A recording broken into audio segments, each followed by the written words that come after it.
On est de retour aujourd'hui pour une nouvelle vidéo sur la thématique des foncières françaises parce que pendant que tu es peut-être à la plage en train de regarder cette magnifique vidéo et en train de chiller, tout à fait mérité à toi, eh bien sache que le monde continue d'avancer et qu'on a eu de superbes nouvelles de la part de nos foncières françaises qui ont quand même tout pété. Donc aujourd'hui, je vais te partager les éléments phares à prendre en compte concernant ces 5 foncières françaises, comme je le disais.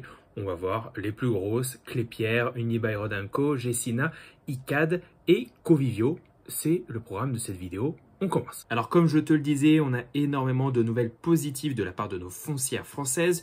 Tu le vois ici en aperçu, Clépierre vise le plus haut pour 2022 après une forte hausse de ses résultats au premier semestre. Covivio qui réduit sa loan to value à 39,5% au terme d'un bon premier semestre. Unibail-Rodamco-Westfield qui relève sa prévision de résultats. Gecina qui également relève sa prévision de résultats 2022. Et puis enfin, Icade qui enregistre un solide deuxième trimestre malgré un contexte peu propice aux fonciers. C'est ce qu'on a pu voir sur les différents journaux. Je te propose de passer directement à la première foncière qui est Clépierre. Clépierre, c'est le leader européen des centres commerciaux. Leur but, c'est d'accompagner les enseignes les plus attractives grâce aux meilleurs actifs, renforcer leur responsabilité environnementale et sociale et en faire profiter nos clients, innover ensemble pour donner au retail une nouvelle dimension. Bienvenue chez Clépierre. Donc c'est le leader européen des centres commerciaux. Clépierre, comme je te le disais, a confirmé sa remontée au premier semestre. Ils visent les plus hauts en 2022 avec une augmentation de leurs résultats. Et puis, un fait important à noter, c'est que l'EPRA NTA par action de Clépierre s'élève à 30,60 €. Alors comme tu le vois, de la part de Clépierre, on a un objectif de cash flow net courant sur l'exercice 2022 qui a été relevé de la part de Clépierre, qui nous indique que tous les indicateurs sont au vert et qu'on a une très bonne rentabilité au premier semestre 2022. Tu peux également voir que le groupe prévoit à présent atteindre un cash flow net courant en augmentation de 5,4% par rapport à son objectif médian et que la foncière visait un cash flow net compris maintenant entre 2,30 € par action et 2,35 €. Également, en ce qui concerne les bonnes nouvelles de la part de Clépierre, le groupe nous dit qu'ils ont réussi à augmenter leur revenu locatif net et à diminuer le coût de la dette. Pour info, il faut que tu saches que l'activité locative est très solide avec un taux d'occupation qui est en hausse sur un an à 94,7%. Un fait également majeur à prendre en compte, c'est l'inauguration qui a été extrêmement bien réussie de la part de l'extension d'un centre commercial qui s'appelle Grand Reno et qu'ils ont fait à Bologne en Italie début juillet avec un taux d'occupation, tiens-toi bien, de plus de 98% et un taux de rendement sur investissement de plus de 7,6% avec des loyers plus élevés que prévu. C'est véritablement une bonne nouvelle, ça veut dire que Clépierre est complètement capable d'investir dans des endroits extrêmement importants qui attirent les commerçants et donc d'augmenter des loyers ou de proposer des baux avec des loyers plus élevés que prévu. C'est très bon signe, j'adore. L'article que j'ai vu nous précise également que le chiffre d'affaires total de Clépierre a augmenté de plus de 29,1% à périmètre courant. Honnêtement, je ne te conseille pas de t'intéresser fortement à tout ce qui concerne les chiffres d'affaires, etc. puisque ça peut dépendre de pas mal de critères. S'ils effectuent des ventes, et bien donc leur résultat, grâce à cette vente qu'ils vont avoir fait, va augmenter de manière extrêmement importante. Donc c'est pour ça que vaut mieux regarder le cash flow, le free cash flow, ce qui reste véritablement, et puis surtout l'indicateur phare qui est le Fund from Operation, le fonds sur opération. Également, un fait extrêmement important à prendre en compte quand on investit dans des foncières, c'est tout ce qui concerne les ratios d'endettement. Et là, on a une amélioration visible de la part des ratios d'endettement chez Clépierre avec un ratio d'endettement mesuré par le loan to value. Le ratio loan to value à plus de 38,8%. En gros, le moins ce ratio est élevé, le mieux c'est, c'est-à-dire que Clépierre a peu de dette et va avoir peu d'intérêt à payer sur cette dette. Et justement, en ce qui concerne le coût de sa dette et les intérêts, eh bien, ce coût s'estime à 1,1% avec 88% de la dette nette qui est à taux fixe en 2022. C'est une très bonne nouvelle, tout en sachant que, bien évidemment, en ce moment, on commence à voir une augmentation des taux d'intérêt. Alors, si je devais te donner mon avis sur Klépierre, je l'ai déjà fait à de nombreuses reprises, je trouve que c'est une foncière française qui est extrêmement intéressante, peut-être celle que je préfère moi personnellement. N'hésite pas à me dire toi ce que tu en penses, mais en tout cas Klépierre, elle est très solide. Moi je te l'ai toujours dit, je suis investi chez Klépierre, j'ai des actions. Bien évidemment, tu ne peux pas les acheter ces actions via ton PEA du fait du statut privilégié et spécial des foncières, mais tu peux tout à fait le faire via un compte titre ordinaire, c'est tout à fait possible. Et on passe maintenant à la deuxième foncière qui a également annoncé de bons résultats dans l'ensemble, qui est Unibail Rodamco Westfield. Unibail Rodamco Westfield, si tu ne le sais pas, c'est également une foncière immobilière qui est spécialisée dans les centres commerciaux. Tu peux voir qu'ils détiennent à plus de 87% des centres de shopping, à plus de 6% des bureaux et autres. Ils ont également des centres de congrès et des expositions à hauteur de 5%. Et puis les 2 autres pourcents, ce sont des activités de service. Et pareil, en ce qui concerne sa répartition de son portefeuille par région, la majorité de ces actifs se trouve en France à hauteur de 35%.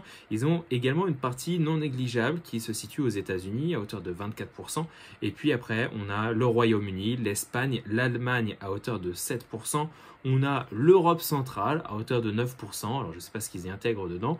Et puis ensuite, on a les pays nordiques, les Pays-Bas et l'Autriche qui se partagent les derniers pourcentages restants. Alors, du côté d'Unibail, il nous relève la prévision de résultat net pour 2022. Une hausse de son résultat net récurrent ajusté par action. Les loyers nets sont eux en hausse de plus de 45%.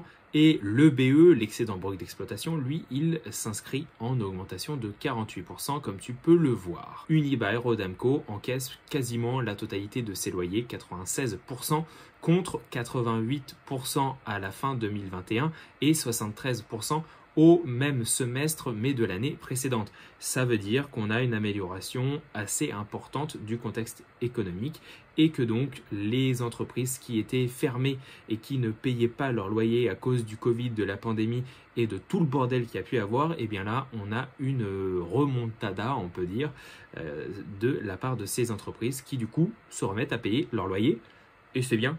Un élément également à prendre en compte, c'est que Unibail Rodamco continue à investir et à entretenir son patrimoine. C'est ce qu'ils font avec les bureaux qu'ils possèdent à La Défense, qu'ils vont régénérer, donc ils vont les améliorer. Ces bureaux, ils sont déjà préloués à hauteur de 80%, c'est pas mal. Et les coûts de construction sont sécurisés à hauteur de 85%. Ça, c'est extrêmement important, notamment dans le contexte actuel où, tu le sais, on a de l'inflation, les prix des matériaux et des commodities sont extrêmement élevés et ont pas mal augmenté, même si là on assiste d'ailleurs à une décrue de la part de la plupart, on va dire, de ces commodités, mais quand même les entreprises continuent à garder quand même des prix assez hauts. Moi je le constate chez Leroy Merlin, mais bon, je dis ça en passant. Bref, en tout cas c'est bien pour eux. En ce qui concerne la dette financière, elle a diminué à hauteur de plus de 1 milliard au premier semestre, mais cela se fait au détriment de la vente d'actifs aux États-Unis. Je ne sais pas la qualité des actifs que Unibail possède aux États-Unis, on l'a vu, c'est quand même 14% de son patrimoine. C'est-à-dire que pour réduire leur dette, qui avait atteint un niveau assez élevé, eh bien, ils sont obligés de vendre un peu les bijoux de famille ou en tout cas des petites bagouses pour pouvoir payer leur dette et avoir un niveau qui est acceptable. Je ne sais pas véritablement comment voir ça. En tout cas, moi, une entreprise qui vend ses actifs, si ce sont des actifs non stratégiques, ok, why not? Mais bon, à surveiller quand même. Et pour être tout à fait honnête avec toi, j'étais un actionnaire de Unibail Rodamco. Je suis sorti avec à peu près 20% de plus-value, je crois, comparé à mon achat initial. J'ai complètement supprimé cette ligne-là de mon portefeuille, tout simplement parce que Unibail a décidé d'interrompre son programme de versement de dividendes Et donc, bien moi, c'est pas dans mes stratégies d'investissement. Donc tout simplement, là, il y avait un élément majeur qui fait que je suis parti de cette action. Heureusement, je l'avais acheté quasiment au plus bas quand on était au tout début de la pandémie. Pareil pour Clépierre, c'est là où je me suis mis véritablement à investir. Et donc, je suis sorti sans trop de casse, mais quand même, personnellement, j'aime pas cette action. Voilà, donc dis-moi, toi, si tu en possèdes et si tu l'aimes, au plaisir de te lire. Et on passe à la troisième foncière qui est Icade. Alors Icade, si tu ne connais pas, elle est sur 3 différents pôles bien précis. Elle est majoritairement sur de la foncière tertiaire, donc avec un patrimoine plutôt de bureaux positionnés en Île-de-France et dans les grandes métropoles régionales. Elle a également une grosse partie foncière santé avec un patrimoine unique dans les murs de cliniques privées en France et en Europe. Et puis enfin, elle est investie dans la promotion résidentielle avec une intervention au plus près des territoires grâce à 19 implantations locales. Et Icade, c'est pareil, elle a enregistré un deuxième trimestre assez solide malgré un contexte peu propice au foncier, nous dit cet article. Et puis, il y a un élément que je voulais te mettre à connaissance, c'est que le dividende 2021 est en croissance de plus de 4,7% par rapport au dividende versé en 2021, ce qui est une très bonne nouvelle. En ce qui concerne les chiffres, on a un chiffre d'affaires qui est en augmentation de plus de 6,3%. Icade a confirmé ses objectifs pour 2022, soit une hausse autour de 4% de son cash flow net. C'est une très bonne nouvelle. Alors par contre, il y a un élément qu'il faut quand même prendre en compte, et tu le vois dans le deuxième paragraphe de cet article, c'est que le secteur de l'immobilier de bureau et tertiaire a énormément souffert de la part de la crise Covid et que le directeur général, tu vois, nous le dit que tout cela a été compensé par des cessions d'actifs. Ils ont vendu du patrimoine pour gérer la situation, mais il nous dit également, ce directeur général, que la production de bureaux est actuellement à l'arrêt. Donc ça, c'est un point important à prendre en compte et à surveiller pour les prochains résultats de Icade. Je te propose maintenant de passer à la quatrième foncière qui est Covivio. Covivio, c'est une entreprise qui est à la tête d'un patrimoine de plus de 27 milliards d'euros qui s'exprime à l'échelle de l'Europe. En termes de répartition de son portefeuille, eh bien, ils sont majoritairement répartis sur les bureaux en France à hauteur de 33%, à 28% sur de l'immobilier résidentiel en Allemagne. Et puis ensuite, on a de l'immobilier de bureau en Italie à hauteur de 15%, ainsi que des hôtels en Europe pour 15%. Et puis enfin, les 9% restants, ça concerne des bureaux en Allemagne. Donc tu peux le voir, sa répartition de son patrimoine en termes de pays, on a l'Allemagne en première position, la France suivie de l'Italie, et puis les autres pays se partagent les petites miettes. Covivio, des nouvelles plus ou moins bonnes. On a Goldman Sachs qui a réduit son objectif de cours. On a par contre une dette, un niveau d'endettement qui a été réduit à hauteur de 39,5% en regardant le ratio Loan to Value. Et également, on a de nouveaux baux de bureaux qui ont été signés et une reprise du secteur de l'hôtellerie, notamment drivée par les grandes vacances, qui permettent de relever la tête de l'eau de Covivio. Au premier semestre, tu vois, on a une hausse très sensible de l'activité locative. On a des revenus à périmètre constant qui sont en hausse de plus de 13%, avec un taux d'occupation moyen du patrimoine qui ressort à plus de 96,5% en hausse. C'est une très bonne nouvelle avec une durée moyenne des baux qui est aux alentours de 7,2 ans en moyenne. Le taux moyen de la dette, lui, il est également en baisse à 1,14%, donc ça c'est une très bonne nouvelle. Et l'ICR, donc c'est le ratio de la couverture des intérêts qui s'améliore à hauteur de 7,3 fois. C'est très bien, ça veut dire que l'entreprise est complètement capable de payer ses intérêts. On a également l'ANR EPRA NTA qui a grimpé de plus de 8% à 109,40 € et l'entreprise confirme son objectif d'EPRA Earnings ajusté à 2022 de l'ordre de 4,5 € par action. Et enfin, la dernière foncière française que je souhaitais te présenter aujourd'hui, qui a enregistré également de très bons résultats, c'est Gecina. Gecina, elle relève sa prévision 2022 et elle table également un rebond pour le deuxième semestre, donc de belles perspectives à venir. Si tu ne sais pas ce qu'est Gecina, c'est la première foncière de bureaux en Europe et le premier parc résidentiel privé parisien.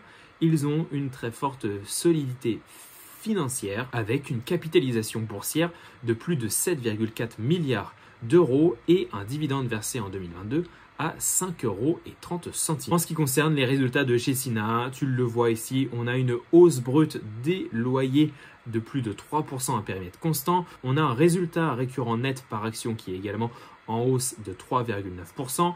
On a un taux d'occupation en hausse. On a également une amélioration de son ratio d'endettement à 31,9% comme on l'a vu. Et enfin, on a un portefeuille de projets de plus de 2,9 milliards d'euros qui est engagé ou qui peut l'être très prochainement d'une qualité exceptionnelle, nous dit la foncière. Et voilà, on arrive à la fin de cette vidéo où je t'ai présenté les résultats du premier semestre 2022 de la part de 5 foncières françaises. Tu le vois, certaines foncières immobilières sont encore un peu en train de vaciller et en train de se remettre de ce qu'il s'est passé suite à la pandémie du Covid et au fait que l'activité économique a été extrêmement ralentie, voire mise au point mort. De manière globale, on voit que les foncières immobilières de bureaux ont quand même beaucoup plus de mal à se remettre que les foncières qui sont dans le secteur du retail et des centres commerciaux comme Klépierre par exemple, qui a enregistré de super résultats. N'hésite pas à me dire, toi, est-ce que tu investis dans des foncières françaises? Lesquelles? Est-ce que tu es actionnaire de plusieurs de ces entreprises? Dis-moi tout ça en commentaire et puis je te dis à très bientôt pour une prochaine vidéo.